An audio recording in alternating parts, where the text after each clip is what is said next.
In a very recent episode, I shared how to help clients with a flat belly. If you haven't heard it and this one appeals to you, you're going to want to listen to that. But stay with me for this one, and I'll link to it in the show notes. This is metabolism. Where metabolism is concerned, there are two considerations: during exercise and outside of exercise.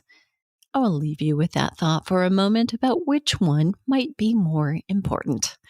But for now, I'm Deborah Atkinson. You're listening to She Means Fitness Business, a division of Voice for Fitness, my overarching business. And at Voice for Fitness, my entire team believes you actually want to be an inspirational example to other midlife women. But in order to do that, you and I need profitable health and fitness businesses, because that gives us freedom and flexibility and more power to help more people. And if money is a discussion that you feel uncomfortable with, or you feel it's wrong, you can give it all away. Scholarship people, give it to charity, but you still must have it to truly have power and influence. And I'm not talking about being a quote unquote influencer. You may desire to do that, and if so, I may not be your person. If you desire to be an expert and to help people, then this is your place. I can help, and I can help in one-on-one coaching, and I know exactly how it goes when you want to. You have the knowledge, and you have a method, and you have the heart, but you can't get enough clients because I had to start over and gut my business as well as my personal life at 49. I know what it's like to be in a moment of panic, and I knew it very well for about 11 months. Well, longer than that, honestly, but at that point, I had hit rock bottom, my friends. Another day for that story. But I can help you with coaching. And before you even apply for a call, what I'd love for you to do first is download the Health and Fitness Professionals Scorecard so you can see at a glance where you have gaps on the journey to acquiring your ideal clients. And in a moment, you can know at least the actions you need to take or the knowledge you need to get so you can take said actions. I'll put that in the show notes so that you can get it. But now let's dive into this. Where do you think it is most important to boost metabolism? During exercise, aka burning calories, or outside of exercise?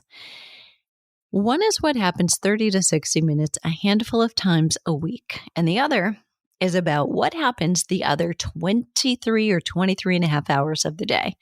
And which one would you want to boost, my friends? So yes, it's true that you'd have elevated metabolism for a short time during exercise, and you'd have a slight bump in your metabolism 23 and a half hours of the day. But in the end, who was it that won, the tortoise or the hare? Yeah, I think you get my point. The consideration you have to make is that often a tough exercise session will make people compensate both with food and the couch. The total energy expenditure then is lower in postmenopausal women who work out more than 2 times a week with strength and cardio sessions, meaning 2 each strength, 2 cardio. You're looking for the sweet spot of boosting muscle endurance and strength and stamina enough without decreasing energy, causing soreness or achiness or fatigue that would make clients move less during the rest of their day.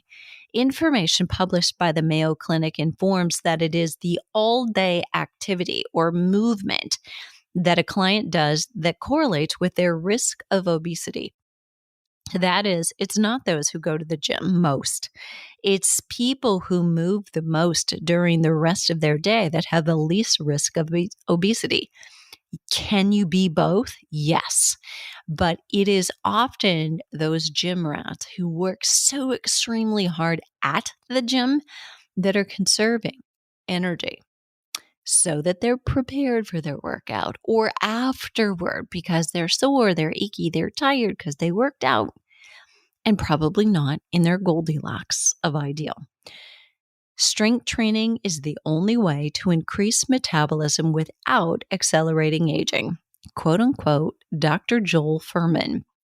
Now, you may or may not know Dr. Joel Fuhrman, but he's a relatively celebrity status among doctors, physicians in heart health. And he has been an advocate for a plant-based diet for a very long time. Now, I can't get on the bandwagon with completely plant-based diet. I love plant-based foods. I love incorporating them, but I also think the quality of essential amino acids in fewer calories that you take in, that nutrient-dense animal proteins are better sources. And I also believe that many of us listeners, dear listeners, said with respect, still believe that red meat is the cause of heart disease. And it's been proven otherwise. But remember that what we learned at a very impressionable age will linger for a long, long time. And even places like the American Heart Association are still advocates for some of the things that actually are not necessarily proven any longer in science. It takes a very long time, a lot of persistence, and a lot of consistency to get changes made to any governmental organizations or guidelines. Just realize that and keep an open mind. Now, how do you coach a better metabolism in menopause? Because inevitably, this is one of the top reasons your menopause clients are coming to you. Number one, you want to focus on reaching muscular fatigue in major muscle groups to gain muscle mass. And that's your key for exercise. Functional exercise defined really means the exercise matches the goal of the exerciser, right? An individual who wants a higher metabolism should be doing exercise that helps her gain metabolism that is energy expenditure boosting around the clock, not just for the time she's exercising.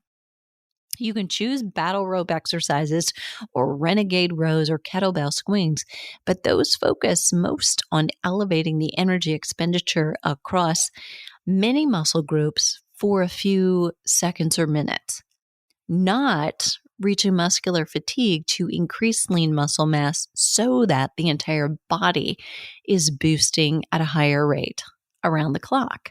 Think about the difference. Do we need battle rope exercises? Do we need rotational movements? Do we need kettlebell swings that move things in a functional way? Potentially, yes. But is there room for a percentage of that in a workout that still targets what is most important to many women in menopause? I think so. Number two, major muscle groups first, even when she wants arm tone. You have to argue for this one because I promise you, she will be wanting something that will help her go sleeveless in about March or April, depending on where you live. You will have to convince her. Major muscle groups first will probably give her arm definition even if she never ever sees a bicep curl.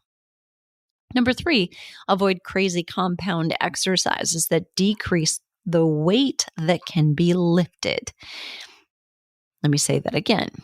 If you're doing crazy compound exercises that decrease the weight that can be lifted, say you're doing a deadlift to the chest to a shoulder press, and maybe you're doing a deadlift one-sided to a shoulder press with one arm.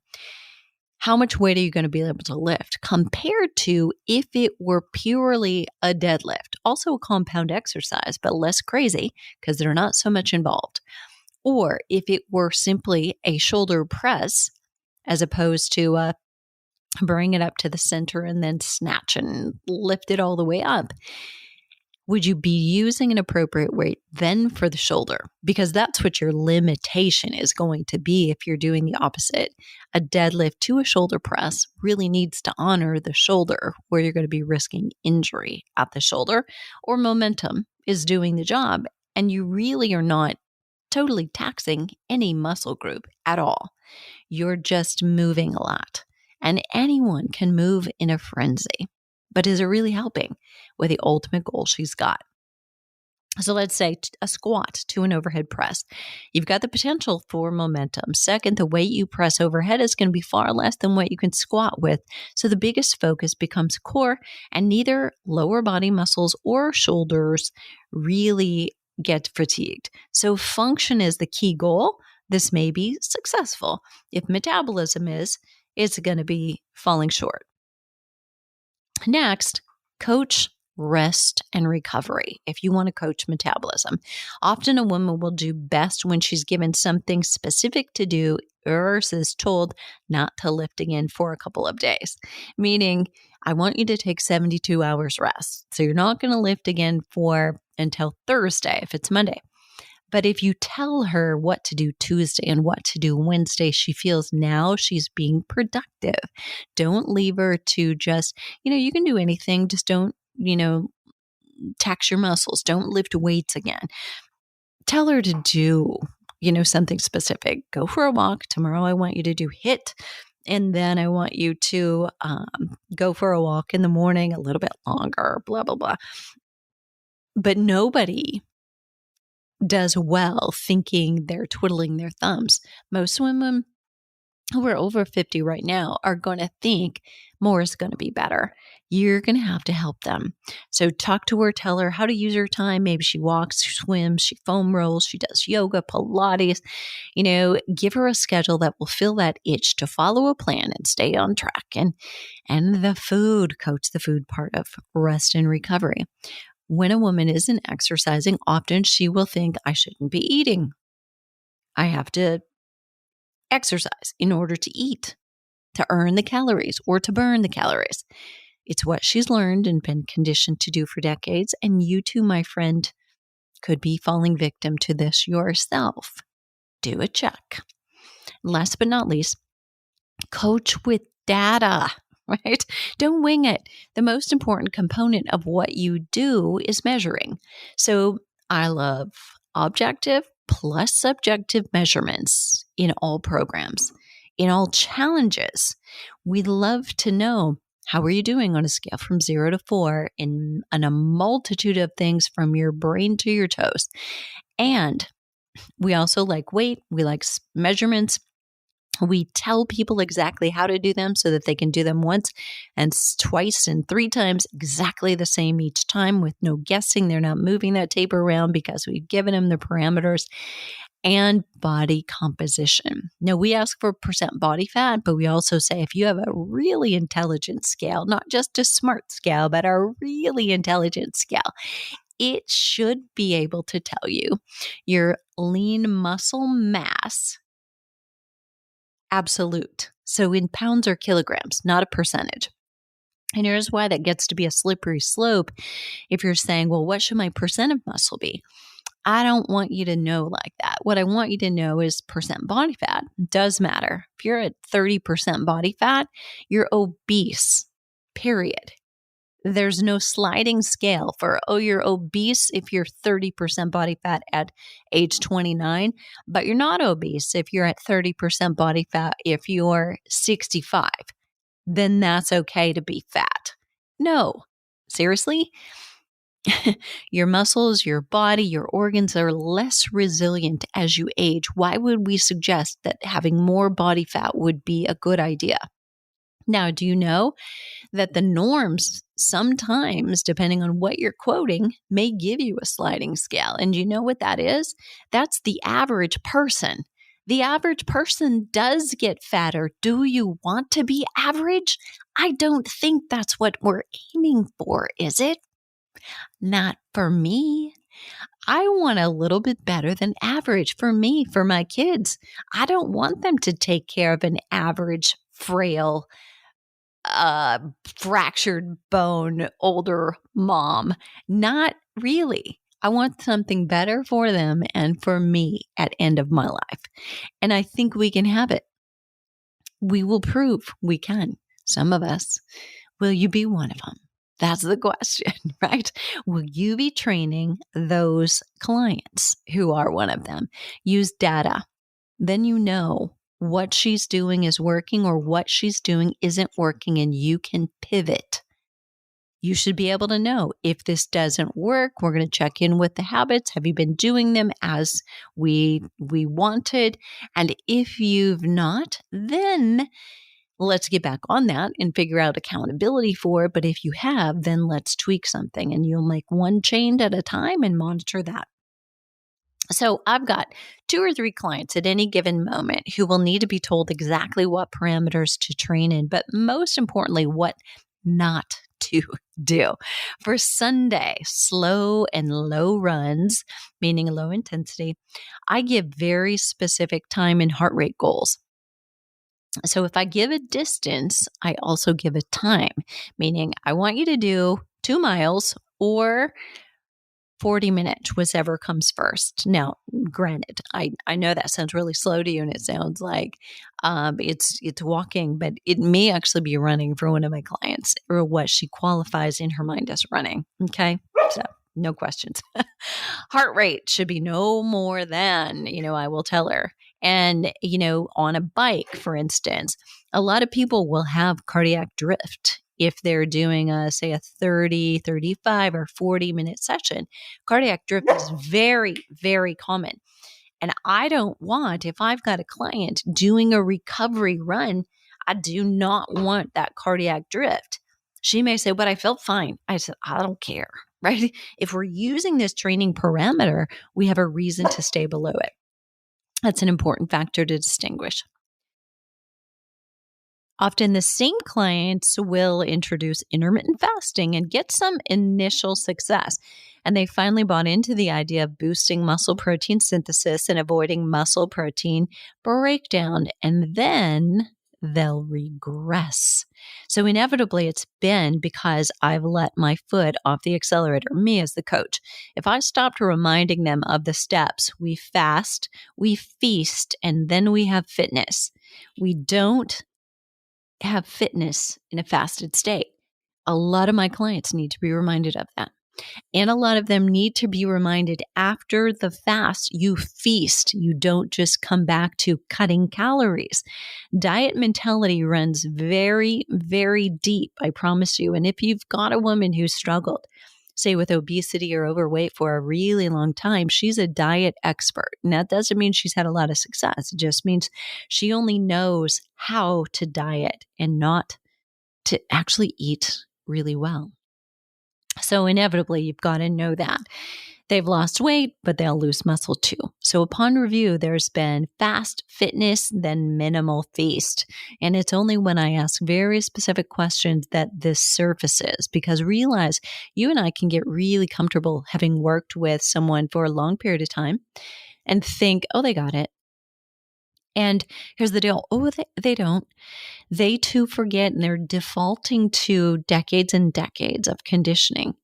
And something that someone believes seems real to them. Never, ever forget that.